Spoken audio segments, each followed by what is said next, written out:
Good afternoon. Good afternoon. We have very important updates to share relative to our flood management operation here in the city. We're coordinating all efforts amongst various departments, whether it's police, fire, Office of Emergency Management, and Public Works. 18 streets have been closed this morning. Now, when the river crests, and we expect that to happen sometime around 6 p.m., maybe around 10 feet or so, similar to what happened a few weeks ago, expect that to expand. So more streets will be closed as a result. And I want to directly appeal to families that are in these flood zones. We are opening up the Riverside Vet Center for you. We know that families have already been to the center. We're expecting more families, particularly from Bergen Street, later this afternoon to come to the Riverside Vets to seek shelter. We also, thank you to our OEM coordinator, will accommodate pets. We understand that families do have pets, so if you have a dog, cat, cages have already been set up to accommodate your dogs and your cats. Also, I want to point out that tonight we expect the temperature to drop below 32 degrees, which means Code Blue will be activated, and we will open up a warming center for individuals that are unsheltered and need somewhere safe and somewhere warm to stay. And so 60 Temple Street will serve as the warming center. At this time, I'm going to yield to our OEM coordinator for additional updates relative to our flood management operation. Troy Ayers. Thank you. Good afternoon, everybody. Good afternoon. So today, there's a few updates. 60 Temple will open tonight at 9 o'clock. We have a staff there just to accommodate unhoused people in the city of Paterson. Riverside Vet is open right now to take families in the city that are dealing with flood emergencies. Social services will be there, and other organizations work together. It will be facilitated by Red Cross, and the Paterson Police is there for security measures. The DOT is manning Route 20 right now. Route 20 northbound is closed. We see Route 20 southbound being closed before rush hour. The water is starting to come up, and we're going to shut it down. So there will be detours in place. We also closed down several streets that will be closed to further notice because we expect another inch and a half of rain in the next coming days. It's actually going to get cold. I'll let DPW speak about what precautions they're put in place. We're prepared. We asked you to be prepared. We gave you ample time. Right now, we are in the thick of the storm. This is what we were preparing for. The flood waters are coming up. We're in the middle of the crest is beginning. The crest could run 12 hours or 20 hours. We don't know what Mother Nature can do. All we can do is prepare and take care of it. Everybody be safe out there, and if you have any problems, please call 911 emergencies. Call the Office of Emergency Management, 973-321-1410. Thank you. Any questions of our coordinator? Thank you, coordinator. I'm glad that you stated that tomorrow night we do anticipate even more rain, less than what we received, but still, since the situation is so precarious relative to the Passaic River, we do have to continuously monitor the situation. At this time, I want to hear from the fire department. We've heard from him from the last 2 days, giving us thorough updates as to what his department is doing. Our Deputy Chief, Arthur Woods. Good afternoon, everybody. The fire department has all their personnel on standby. They're at the ready in the firehouses. All our swift water assets and flood assets right now are at the ready, waiting for any additional calls that may come in.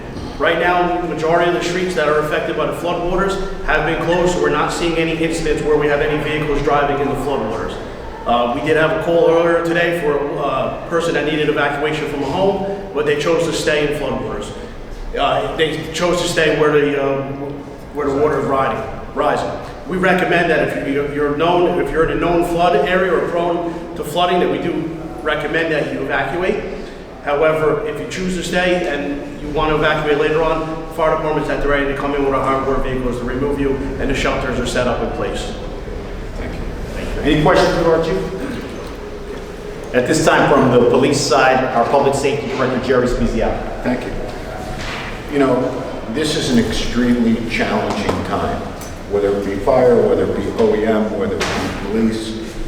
You know, as we talk about this inch of rain, think about it. All the way from Pompton Lakes, the dam, when that water is let out, whether it comes at a half or a quarter, it then comes down here to Paterson, to the lower lying areas, and it pretty much floods out our streets, our roadways, our homes. So there's a lot of things that we have to deal with as a result of 1 inch of rain or the cresting, all of that plays a major role. It becomes extremely challenging. We really need to dredge the Passaic River. It's only about 7 feet deep in most spots. If we could dredge the river, many years ago they dredged the river in Garfield, they don't deal with the floods that we're dealing with today. So I'm hopeful that someone will see that as a solution so that we don't have to keep putting our resources in harm's way and our residents. Thank you very much. I've actually stated this in the past relative to the Department of Community Affairs.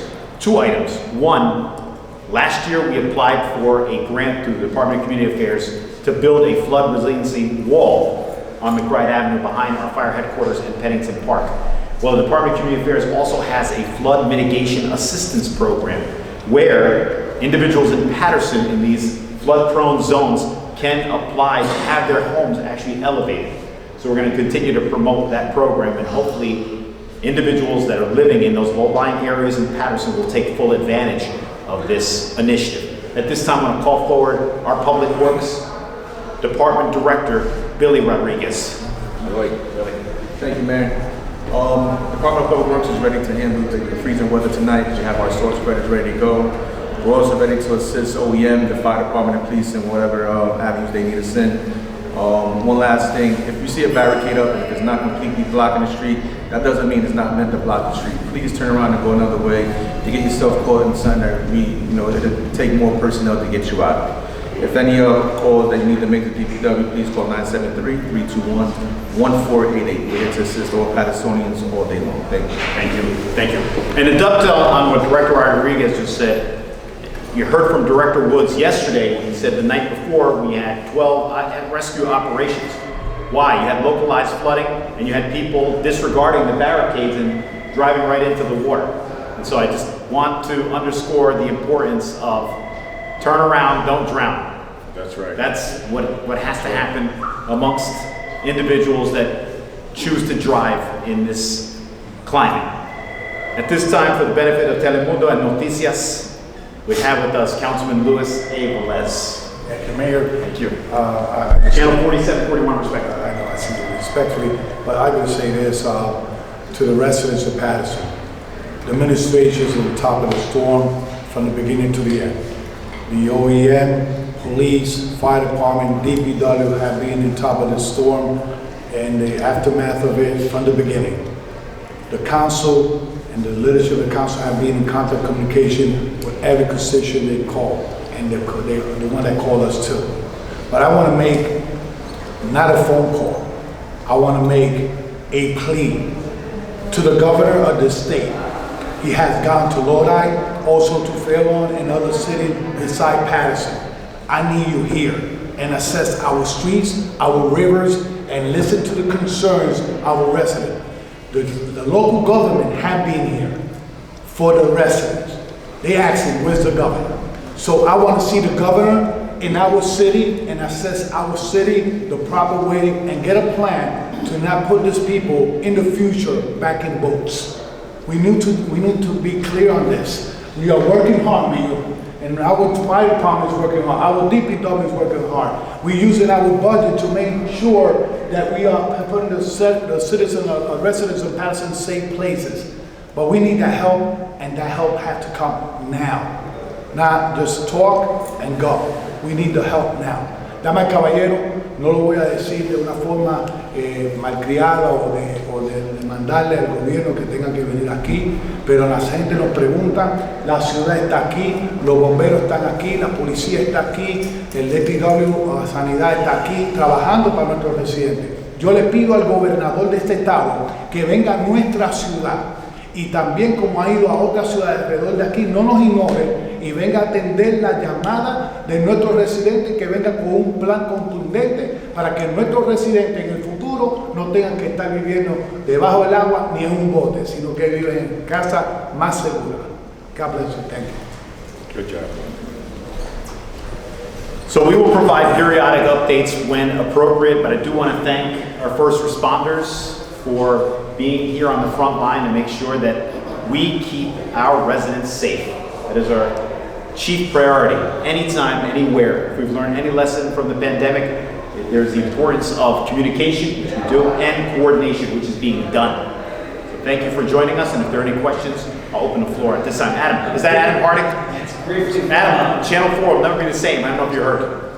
From the residents that we're speaking with today, they were wondering if you knew if the dams were planning to be open as... They are open. They are. The dam at Pumpkin Lakes is open. And how does that impact the situation?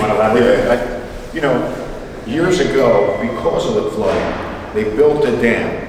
And when they built the dam at the Pumpkin Lakes site, it was on a computerized system. And there were some flaws with it because it opened one time and it flooded out all of Pumpkin Lakes. So it affects us. That's why I said, if we have 1 inch of rain and then all of a sudden that dam is closed and then you open it, the backflow of water that comes all the way up from West Milford ends up here in the low-lying areas of Paterson. So the dam is crucial, whether it be closed, whether it be remain open. But if you close it and allow that 1 inch to build and then open it, Paterson gets slammed. So that's a crucial component. And for the dredging, do you need the state for that? You know, it would probably be the Army Corps of Engineers. They would have to come in with the larger boats that they use down in the Jersey Shore, and then they would dredge the river, which would make it more conducive to hold more water, and our flood stages would drop. And would you say finally on that front, neighbors would say, we only got these types of flooding every 10 to 15 years in the past, and now it feels like it's all the time. Is that related to this, or with the dredging then mitigate some of the what feels like back-to-back systems, and it wouldn't be all the time? You know, look, the dam plays a part. The dredging is another mitigation strategy. If we dredge the river here in the city of Paterson and we make deeper coves within that river, it's just common sense that the water is going to stay in the river and it's going to take a much higher level before it can get out into our streets and our roadways and affect the homes. And Adam, to dovetail on that, I mean, you had a unique set of circumstances. You had snow from over the weekend that melted, and then on top of that, you've had 3+ inches of rain this week. So that does exacerbate the situation. Unfortunately, these residents have to suffer as a result, and my heart does go out to them, and we're doing our best to keep them out of harm's way. So is it fair to say that a lot of the flooding issues Paterson experiences are really a result of decisions that are made not in Paterson? Well, you can point out, like I was going to say sheriff, like the public safety director said, yeah, there was a number of items. Also, look, last month I was in Dubai for the climate, I was at COP28. I believe climate change is happening, and you're starting to see it with the severity of these storms. So we have to take this more seriously. Climate change requires climate action, which is something that the city of Paterson is prioritizing as well. I just, as I said, you know, think about the mitigation strategies. You know, yes, we can raise homes, and that is a strategy. However, the roadways, the boilers, the power, you still get trapped into your home. You're not going to have water coming into your living room. However, as I said, if we use these other mitigation strategies, as the mayor pointed out, climate change is making a big difference with the floods here in our community. Any additional questions? Thank you for joining us. Stay safe.